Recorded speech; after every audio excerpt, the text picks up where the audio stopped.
Big TV భక్తి సమాచారం WhatsApp ఛానల్లో జాయిన్ అవ్వండి. అన్ని విశేషాలు ఎప్పటికప్పుడు తెలుసుకోండి.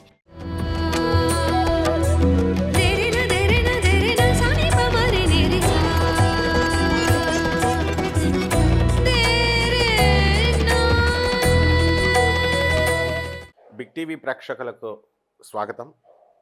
మనం ఈ పరాభవనామ సంవత్సరం 2026 సంవత్సరం ఉగాది శుభాకాంక్షలు మన సబ్స్క్రైబర్స్కి, ఫాలోయర్స్కి, అభిమానులందరికీ కూడా.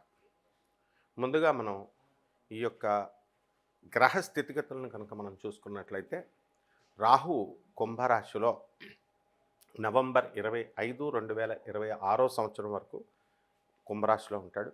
అలాగే కేతువు సింహరాశిలో ఉండడం జరుగుతుంది నవంబర్ 25 వరకు 2026 సంవత్సరంలో. తర్వాత శని వక్రించి ఈ సంవత్సరం మొత్తం అంతా కూడా మనకి మీనరాశిలోనే ఉండడం జరుగుతుంది. లేకపోతే గురుడు మిథున రాశిలో ఉండి అక్కడ జూన్ 2, 2026 సంవత్సరం తర్వాత మిథున రాశి నుంచి కర్కాటక రాశి ప్రవేశం చేస్తాడు. మళ్ళీ అక్టోబర్ నెల ఆ ప్రాంతంలో అతను అతిచారము సింహరాశిలోకి వెళ్ళి మళ్ళీ బ్యాక్ రావడము, ఇలా గ్రహస్థితిగతులన్నీ కూడా ఉంటాయి. వీటిల రీత్యా మనకి అనేకమైనటువంటి మార్పులు కొన్ని రాశుల వారికి జరుగుతాయి.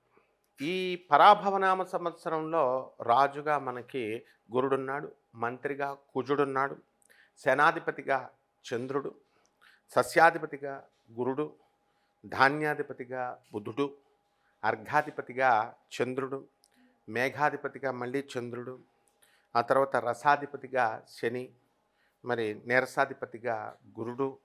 ఈ రకంగా ఈ యొక్క ఆధిపత్యాలు, నవనాయకుల ఫలితాలు అనేటటువంటివి ఉండడం జరుగుతుంది. కాబట్టి రాజు ఎప్పుడు కూడా ఆవేశంతో ఉండకుండా గురుడు మంత్రి కుజుడవడము, ఆయన అన్నీ కూడా మనకి ఉద్రేకపూరితమైనటువంటి నిర్ణయాలు మనకి ఇస్తున్నప్పటికీ కూడా మనము రాజు నిదానంగా, గురుడు కాబట్టి నిదానంగా ఆలోచించి చేయడం అనేటటువంటిది గొప్ప విషయం. కాబట్టి పరాభవనామ సంవత్సరం 60 సంవత్సరాల క్రితం వచ్చింది ఇది. అప్పుడంతా కూడా ఈ సంవత్సరంలో పుట్టినటువంటి వాళ్ళు చాలా అవమానాలు మేము పాలయ్యామండి అనే బాధలతో ఉన్నారు. మరి ఈ సంవత్సరంలో మీకు అవమానాలతో పాటు మిశ్రమం రిజల్ట్స్ అనేటటువంటివి ఉండడం జరుగుతుంది.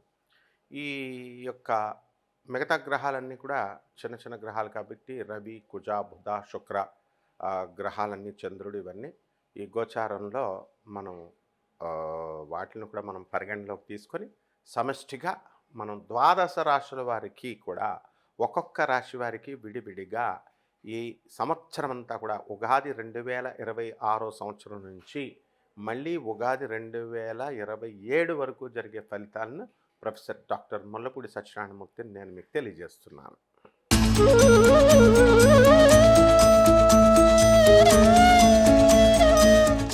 మీనరాశి, ఈ మీనరాశి వారికి అందరికీ కూడా ఏలినాటి జరుగుతుంది. మరి ఈ పరాభవనామ సంవత్సరం 2026 సంవత్సరంలో ఈ యొక్క మీనరాశి వారికి అందరికీ కూడా ఆదాయం 14, వ్యయం 11గా ఉంది. అలాగే రాజ్యపూజ్యం 7, అవమానం 2గా ఉంది. కాబట్టి ఈ రాశి వారిని కనుక మనం గత సంవత్సరంతో కనుక చూసుకున్నట్లయితే ఈ సంవత్సరంలో అధికంగా మీకు లాభాలు అనేటటువంటి ఈ సంవత్సరంలో వస్తాయి. గత సంవత్సరంలో కూడా మీకు జాబ్ ఇన్సెక్యూరిటీ అనేటటువంటిది లేదు, నేను చెప్పున్నాను. ఆ విధంగానే ఎవరికి కూడా మీనరాశి వాళ్ళకి ఉద్యోగాలు కోల్పోవడం ఇలాంటివన్నీ ఏం జరగలేదు. కాబట్టి ఈ జూన్ 2, 2026 సంవత్సరం దాటిన తర్వాత వీళ్ళందరికీ కూడా ప్రమోషన్స్ రావడానికి అవకాశాలు అధికంగా కనబడుతున్నాయి. అలాగే ఈ రాశివారు అందరూ కూడా అద్భుతాలు చేస్తారు, కొత్త కొత్త ఉద్యోగాల్లోకి వెళ్తారు, కొత్త కొత్త ప్రాజెక్ట్స్ అనేటటువంటివి వీళ్ళకి రావడం అనేటటువంటివి జరుగుతాయి. ఆ మీనరాశి వారికి కొత్త కొత్త ప్రేమలు కూడా వీళ్ళకి చిగురించడము ఇలాంటివంతా కూడా జరుగుతాయి, కొత్త కొత్త పరిచయాలన్నీ కూడా. సో ఈ రాశి వారికి అందరికీ కూడా వివాహాలు, కొత్త కొత్త వివాహాలు జరుగుతాయి. అంటే వివాహం అంటే ఇదివరకు ఒకటే ఉండదు, ఇప్పుడు బైగామి వచ్చినాయి. అండ్ నాట్ ఓన్లీ దాట్, ఇప్పుడు డైవర్స్ తర్వాత విడోస్ మ్యారేజెస్ ఇలాంటివన్నీ కూడా జరగడము, ఇలాంటివన్నీ కూడా జరుగుతున్నాయి, పునర్వివాహాలు ఇలాంటివన్నీ కూడా. కాబట్టి ఇటువంటి మ్యారేజెస్ అన్నీ కూడా వీళ్ళకి అవడానికి అవకాశాలు అధికంగా కనబడుతున్నాయి. కాబట్టి ఆరోగ్యం దగ్గరికి వచ్చేసరికి మీనరాశి వారికి చర్మ సంబంధమైనటువంటి వ్యాధులు, మానసిక సంబంధమైనటువంటి వ్యాధులు, మోకాళ్ళ నొప్పులు, తర్వాత లంగ్స్ ఇన్ఫెక్షన్స్, కిడ్నీలు ఇన్ఫెక్షన్స్ ఇలాంటివి ఏవో ఒకటి రావడానికి అవకాశాలు అధికంగా కనబడుతున్నాయి. అంటే ఈ రాశి వారికి అందరికీ కూడా వైవాహిక జీవితాన్ని చూసినప్పుడు ఏలినాటి శని జరుగుతున్నప్పటికీ కూడా వైవాహిక జీవితం అనేటటువంటిది చెక్కు చెదరదు, బ్రహ్మాండంగా వీళ్ళ యొక్క వైవాహిక జీవితం అనేటటువంటిది ఉంటుంది. లేకపోతే సంతానం దగ్గరికి వచ్చేసరికి సంతానం కూడా బ్రహ్మాండంగా వీళ్ళకి ఉండడం అనేటటువంటిది జరుగుతాయి. ఇకపోతే మనకి ఇప్పటి వరకు వీళ్ళకి మంచిగా జరగదు అని అంటే మనకి జూన్ 2, 2026 సంవత్సరం డెడ్ లైన్. దీని తర్వాత వీళ్ళందరికీ కూడా ఏ ఐవీఎఫ్ సెంటర్స్కి, ఏ ఫర్టిలిటీ సెంటర్స్కి వెళ్ళాల్సినటువంటి అవసరం లేకుండా వీళ్ళందరికీ కూడా వివాహం అనేటటువంటిది, సంతానం అనేటటువంటిది జరగడానికి అవకాశాలు అధికంగా ఉన్నాయి. లేకపోతే ఈ యొక్క మీనరాశి విద్యార్థులను కనుక మనం తీసుకున్నప్పుడే విద్యార్థులందరూ కూడా కాంపిటేటివ్ ఎగ్జామ్స్ రాస్తున్నారు, ఉద్యోగ పరీక్షల కోసం ప్రభుత్వ పరీక్షలు రాస్తున్నారు. ఇటువంటి వాళ్ళు అలాగే క్యాంపస్ ఇంటర్వ్యూల కోసం సెలక్షన్స్కి వెళ్తున్నారు. ఇటువంటి వాళ్ళందరూ కూడా జూన్ 2, 2026 సంవత్సరం తర్వాత గురుడు మరి పంచమ స్థితిగతుడు అవుతున్నాడు కాబట్టి వీళ్ళకి ఉద్యోగాలు రావడము, ప్రమోషన్స్ రావడము ఇలాంటివన్నీ కూడా జరుగుతాయి. అదేవిధంగా లైఫ్ స్టైల్ కూడా ఈ యొక్క మీనరాశి వారికి అందరికీ కూడా మారిపోతుంది. ఎప్పుడు కూడా ఫ్రెండ్స్, బంధువుల్ని మంచిగా వీళ్ళందరూ కూడా ఆదరించి చక్కగా సహాయం చేస్తారు.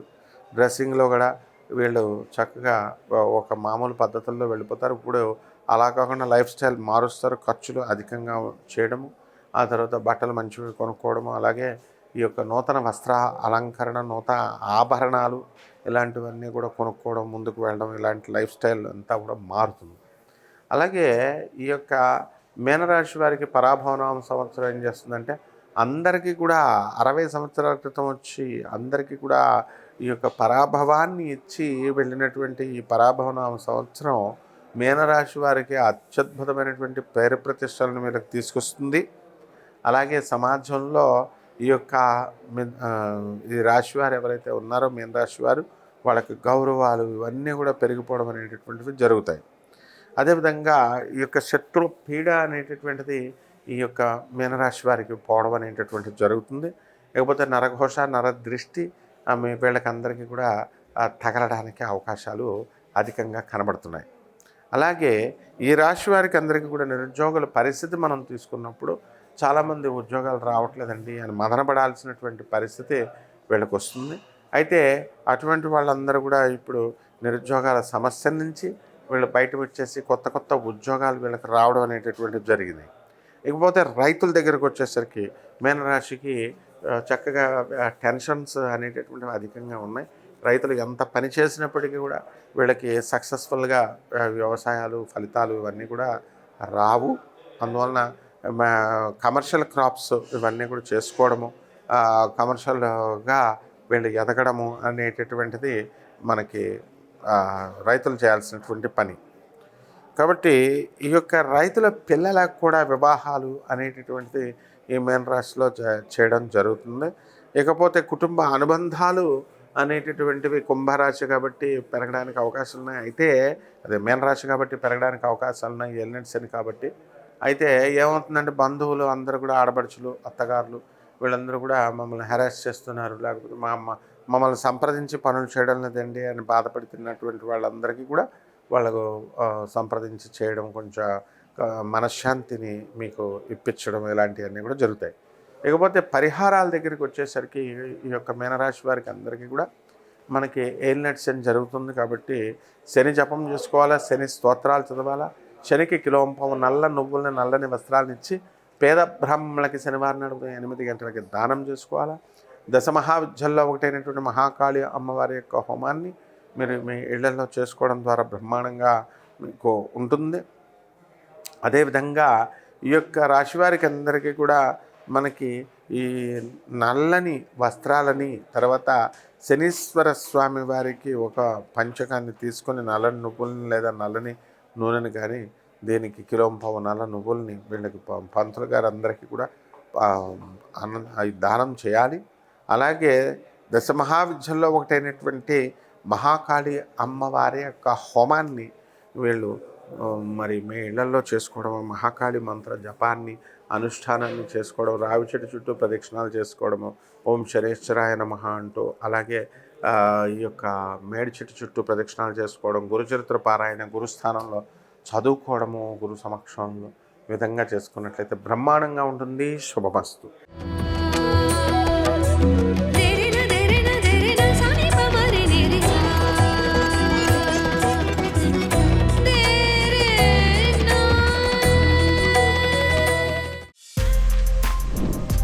For more videos like this, subscribe Big TV channel.